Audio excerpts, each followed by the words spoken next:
Breaking news from Edinburgh at dusk. A man stabbed on Princes Street, just steps from Waverley Station. Witnesses say 6 masked men, speaking in a foreign language, vanished before police arrived. Hours later, Westminster confirmed a new transfer order. Hundreds of asylum seekers from Dover redirected to a Glasgow hotel, part of the latest Channel surge. 1,500 arrivals in just 4 days. To Scotland. This wasn't coincidence. It was a message. They sent boats to Dover and knives to our doorsteps. By nightfall, candles turned into crowds, and Scotland began to rise. At noon, Parliament sat full, not with answers, but avoidance. Nigel Farage stood, a single sheet of paper in hand. As a matter of national security, he began. An illegal immigrant from Iran, believed to have arrived by boat, has been arrested in the north of England on terrorism charges. Since Monday's speech, 1,000 undocumented young men have crossed the channel. Starmer didn't respond. He just turned the page. No apology, no update, no plan. Moments later, Treasury logs revealed £2.7 million diverted from Scottish councils to migrant support operations. Pressed for answers, a junior minister repeated the line that now defines Westminster rule: London decides, you implement. That was the last answer Scotland was willing to accept. From every road and village, over 200,000 people flooded George Square. No speeches, no slogans, only flags held tight in the cold wind. Police lines formed, helmets down, batons drawn. A woman shouted, "Protect our streets," and 1,000 voices answered. At 1:17 p.m., glass shattered. Barriers fell. Traffic stopped. By nightfall, 240 detained, 31 officers injured. Drone footage showed police lines collapsing in daylight. Officials called it public tension under review, but the people knew better.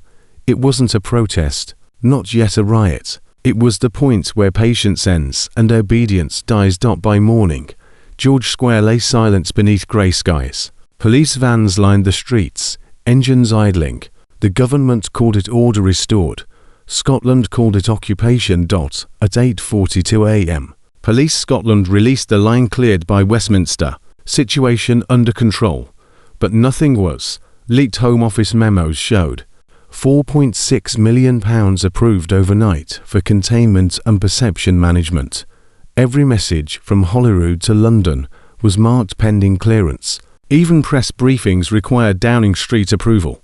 This wasn't policing anymore. It was control. By noon, the resistance took shape. Parents gathered outside schools demanding safety. Veterans stood guard at council doors, medals glinting in daylight. Truckers blocked Dundee's Ring Road.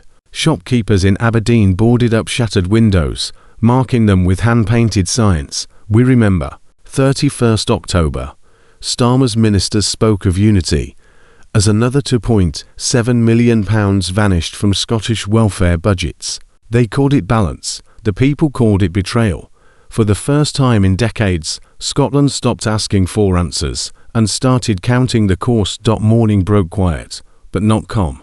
London tried to control the story. The word riot vanished from headlines. Checkpoints appeared on highways. Phones were searched. The Home Office called it precaution. The people called it fear. South of the border, BBC anchors read identical scripts. In Glasgow, one presenter refused, and her broadcast was cut mid-sentence. That silence spoke louder than any report. By 10 a.m., Starmer met Police Scotland behind closed doors. 2 more migrant hotels were approved. No notice, no vote, no voice. He thought silence meant control. But silence can be louder than power. By noon, workers walked off sites. Students left classrooms. No chats, only stares. And in those eyes, something changed. It wasn't rage anymore. It was refusal. Barricades rose higher. Stations and bridges guarded. The government called it safety. The people knew better. At 1 p.m., a mother in Dundee held a sign, "Protect our children." By sunset, hundreds of windows carried the same words. At 5:30, veterans marched through George Square again. No slogans, just footsteps. The government called them extremists. They called themselves fathers. When police moved to clear the crowd, one officer stepped aside and whispered, "Not today." The clip was deleted, but not forgotten. 40 million views. 40 million hearts awake. London roared by fear. But fear had changed sides. At dawn, the headlines read, "Order restored. Communities united." But outside, shops stayed shut. Flags hung at half-mast. Bus stops carried a new poster. "We serve the people." The message spread faster than any law. Farmers joined factory workers. Church bells rang, not for mourning, but for memory. In Aberdeen, dock workers refused to unload government cargo. "If London can't feed our families," they said, "it won't feed itself." That night, a journalist leaked the truth. £9.4 million cut in 3 days for emergency asylum housing.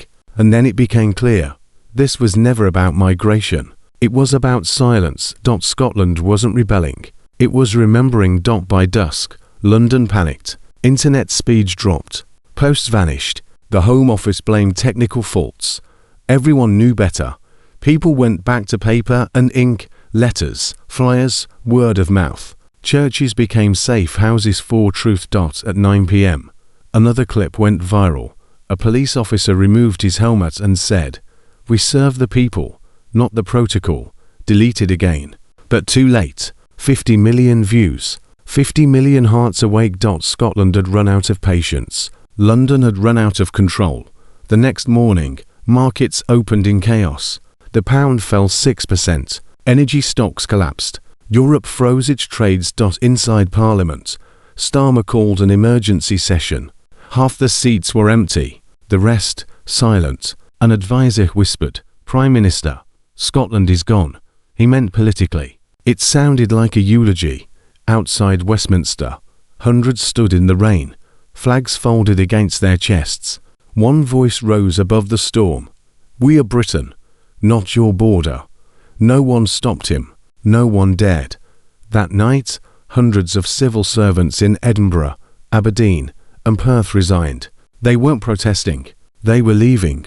For the first time, London didn't face rebellion. It faced abandonment. Dawn came soft and wet. No sirens, no smoke, just rain on rooftops. People swept glass from the streets, reopened shops, hung white cloths from windows, not as surrender, but as peace. At Holyrood, children laid flowers where it began.